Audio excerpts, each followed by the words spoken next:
कैथल और हरियाणा का किसान, आड़ती, मजदूर धान खरीद में धांधली, कुप्रबंधन और बेकायदगी उनसे आज पूरे हरियाणा में उत्पीड़ित है। न तो भाजपा सरकार धान की खरीद कर रही, न किसान को न्यूनतम समर्थन मूल्य यानी एमएसपी मिल रहा। हजारों करोड़ रुपए का नुकसान हरियाणा का किसान और खेत मजदूर झेल रहा है। 3100 रुपए प्रति क्विंटल 8 अक्टूबर के बाद धान की खरीद का वादा मौजूदा मुख्यमंत्री श्रीमान नायब सैनी ने किया था, इसीलिए मैंने उनका वीडियो पहले आपको दिखाया और इसकी मैं एक प्रतिलिपि आपको भेज रहा हूं। पर आज पूर्व घोषित 2320 रुपए प्रति क्विंटल का एमएसपी भी नहीं मिल रहा और किसान 2000 और 2100 रुपए प्रति क्विंटल पर कैथल सहित पूरी मंडियों के अंदर आज धान बेचने को, लूटने और पिटने को मजबूर है।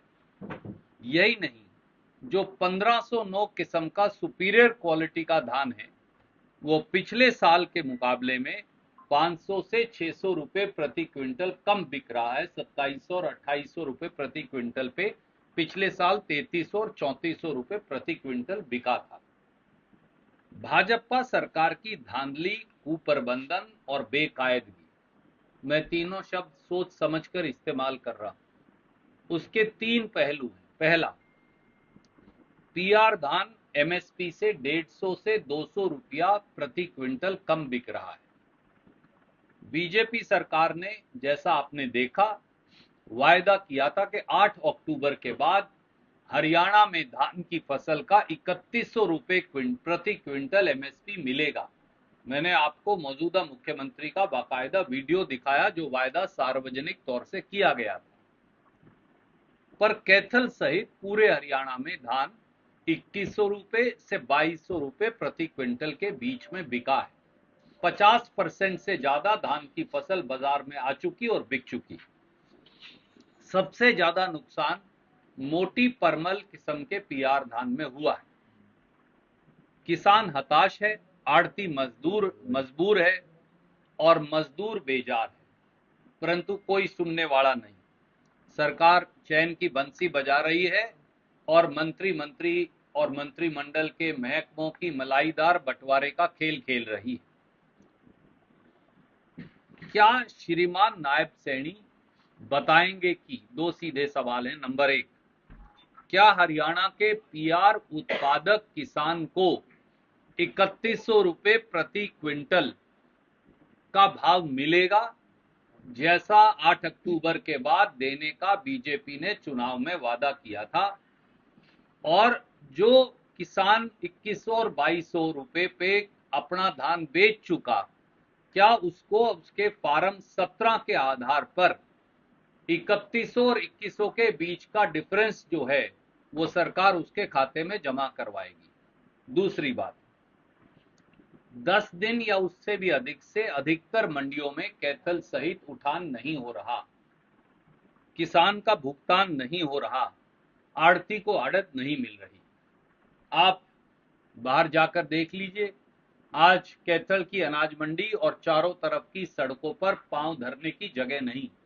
यही नहीं, मैं आपको एक बहुत 3 चौंकाने वाली फोटो दिखाना चाहूंगा और वो ये दर्शाती है कि राष्ट्रीय राजमार्ग NH 65 अब धान डालने की जगह बन चुका है। ये देखिए, ये अभी 1 घंटा पहले की पेहवा और कैथल के बीच में राष्ट्रीय राजमार्ग NH 65 की फोटो है। मैं आपको भेज भी रहा हूं, आपको यहाँ बाकायदा बोर्ड भी दिख रहे हैं NH 65 के। ये परिस्थिति है, पूरे NH 65 के ऊपर धान पड़ा है। अब नेशनल हाईवे पर भी धान डालने की नौबत आ गई और 10 दिन से मंडी में उठान नहीं हुआ। जब तक उठान नहीं होगा गेट पास नहीं मिलेगा, गेट पास नहीं मिलेगा पेमेंट नहीं आएगी, पेमेंट नहीं आएगी किसान को भुगतान नहीं होगा और ना ही आड़ती को आड़त मिलेगी। ये हाल कैथल मंडी का भी है, ये हाल राजौंद मंडी का भी है, ये हाल धांड मंडी का भी है, ये हाल पुंडरी मंडी का भी है, ये हाल गुलाची का मंडी का भी है और ये हाल पूरे हरियाणा की मंडियों का आज है। वो यमुनानगर हो, वो अम्बाड़ा हो, वो करनाल हो, वो कुरुक्षेत्र हो, वो दूसरे इलाके हो, यहाँ तक कि लाडवा मंडी जिन्होंने मुख्यमंत्री नायब सैनी जी को चुना, वहां भी यही हालत है। थानेसर मंडी जिन्होंने कुरुक्षेत्र जिले में नायब सैनी जी को चुना, उनकी भी यही हालत है। किसान त्राहिमाम है, आड़ती मजबूर है, मजदूर बेजार है और सरकार मौज कर रही है। तीसरा पहलू और वो है आड़ती पर जो पड़ रही कटौती की मार पिछले सीजन की, और आड़ती को जो आड़त नहीं मिल रही। पिछला जो सीजन था गेहूं का, उसकी हरियाणा भर में मंडी के आड़तियों पर 150 करोड़ रुपए से अधिक की कटौती की मार पड़ी। अकेले कैथल में 14 करोड़ रुपए की कटौती दामी से काट ली गई। उसके बाद ये वादा किया गया था कि इस बार चुनाव जीतने के बाद बीजेपी ठीक कर देगी। आज भी 2.5% आड़त को रिस्टोर करने का कोई नामो निशान नहीं है। वही 45 और 46 रुपए पर आड़ती लूट और पिट रहा है। तो एक तरफ फसल का उठान नहीं, दूसरी तरफ फसल डालने की जगह नहीं, और कैथल में तो एक और जाति हो रही है। अगर आप बाहर, अब यहाँ सर पे तो डाल नहीं सकते धान को, आप देख सकते हैं, अगर किसी के पास किसान आ गया आड़ती के पास और उसने सड़क पे डाल ली, तो 3 लाइसेंस कैंसिल कर दिए गए और 15 से अधिक आड़तियों को नोटिस दे दिए गए। सरकार के पास जब जगह ही नहीं धान डालने की, जब नेशनल हाईवे 65 पर भी धान पड़ा है, तो आड़ती का कसूर क्या है उसमें? क्योंकि सरकारी एजेंसियां ना खरीद कर रही, ना उठान कर रही। ऐसा है, इनकी मशीनें त्रुटिपूर्ण है और जानबूझकर है, मैं इल्जाम लगाता हूं। किसान और आड़ती की लूट का धंधा है ये। आप मुझे बताइए, जब 2 अलग अलग मशीनें अलग अलग नमी की मात्रा बता रही हैं, तो सच्ची कौन सी है और इसके लिए किसकी जवाबदेही और जिम्मेवारी है? आप स्टैंडर्डाइज नमी मानक की मशीनें क्यों नहीं बना सकते? और अगर 2 मशीन अलग अलग बताती हैं, तो जो किसान के हक में है, आड़ती के हक में है नमी की मात्रा, वो मानी जानी चाहिए। परंतु ऐसा नहीं हो रहा, और ये भी एक खरीद ना होने का एक कारण बहाना बनाया जा रहा है।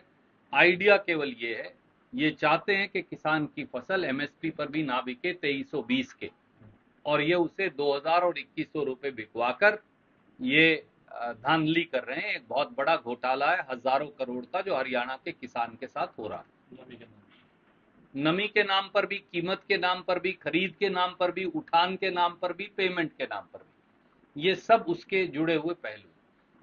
तो रणदीप जी, अब किसान कहाँ जाए? कल लीलाराम का भी बयान आया था कि जो किसान है वो आदित्य सुरजेवाला के पास पहुंचे, तो उन्होंने कहा कि पापा नहीं है, तो उनके ऐसा है, पापा लीलाराम जी चुनाव हार गए, वो ये बात पचा नहीं पा रहे। मैं उनसे आग्रह करूंगा कि हार को स्वीकार करना चाहिए। जब मैं चुनाव हारा था केवल 567 वोट से, मैंने सर झुकाकर जनता का जनादेश माना था। वो कैथल के लोगों को कितनी बार और अपमानित करेंगे? वैसे भी अब उनकी रिटायरमेंट का समय आ चुका है, तो इसलिए लोगों को अपमानित, जनादेश को अपमानित करना बंद करें, और लड़ाई लड़नी है तो जाकर नायब सैनी जी से लड़ें। खरीद किसने करनी है? सरकार ने करनी है कि कांग्रेस पार्टी ने करनी है? लोगों ने जिनको जनादेश दिया है, अगर कांग्रेस की सरकार होती, लोग पूरे हरियाणा में कांग्रेस की सरकार चुनते, तो 3 दिन में मंडी का उठान हो जाता। मैंने वादा किया था, आदित्य सुरजेवाला ने वादा किया था, वो वादा पूरा होता। आज भी उनकी आवाज बनकर किसानों की आवाज उठाने का काम हम सबका है। मेरा बतौर सांसद के, आदित्य सुरजेवाला का बतौर विधायक के, और हम सारे साथियों का, कांग्रेस के जागरूक सिपाहियों। ये मत समझे चुनाव में जीत और हार चलती रहेगी। चुनाव में हार गया था तो हमने लोगों की आवाज उठानी बंद नहीं की। आज अगर हम चुनाव जीते हैं और विपक्ष में हैं, तो एक जिम्मेवार विपक्ष की सजग भूमिका निभाएंगे।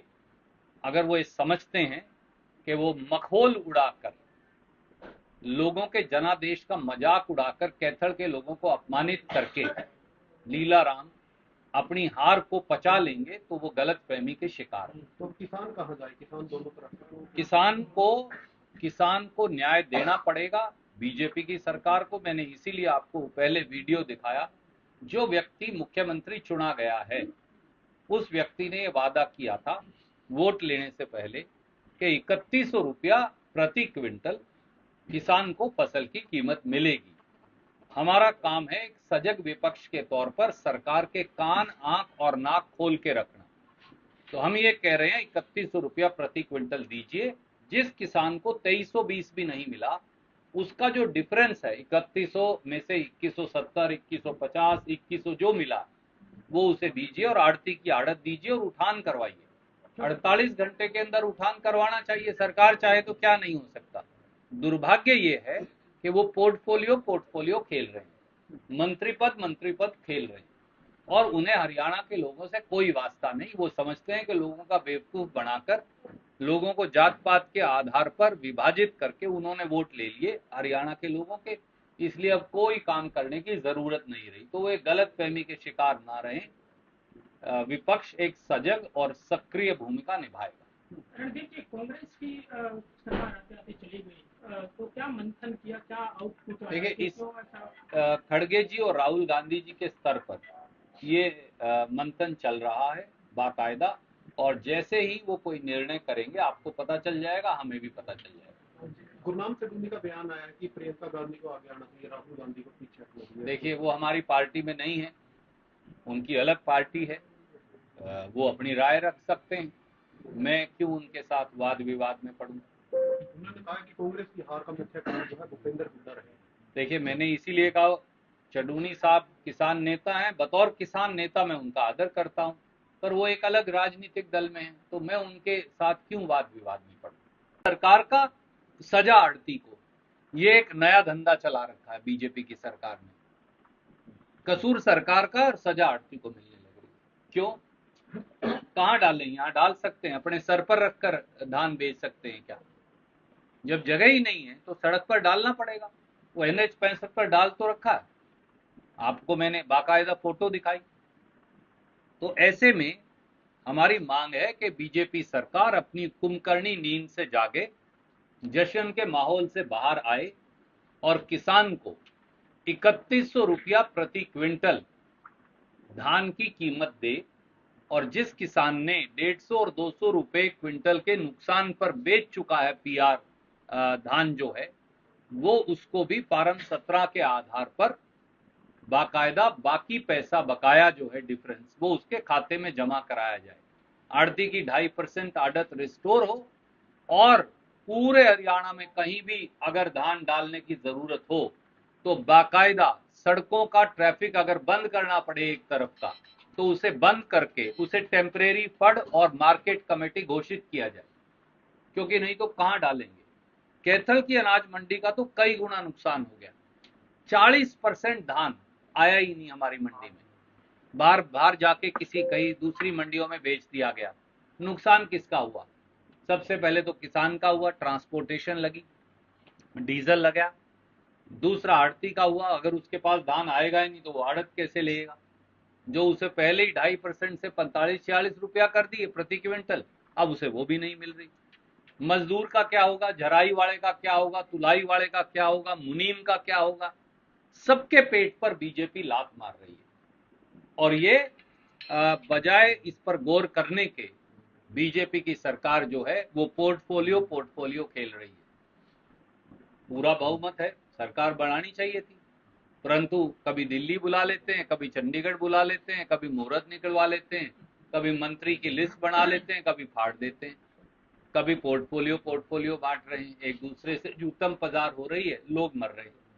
तो हमारा ये कहना है कि भाजपा जान ले कि चुनाव जीतने का मतलब ये नहीं है कि वो किसान, आड़ती और मजदूर का शोषण कर सकें। राजधर्म याद दिलाना भी और राजधर्म के लिए लड़ाई लड़ना भी की अनुपालना के लिए हम ये करते रहेंगे। कोई सवाल आप पूछना चाहें तो आपका स्वागत है। मैं ये वीडियो इत्यादि आपको भेज रहा हूँ और फोटो है सारी। देश दुनिया की हर खबर सबसे पहले देखने के लिए फॉलो करें Dainik Savera TV, YouTube, Facebook, Instagram, X और WhatsApp चैनल पर।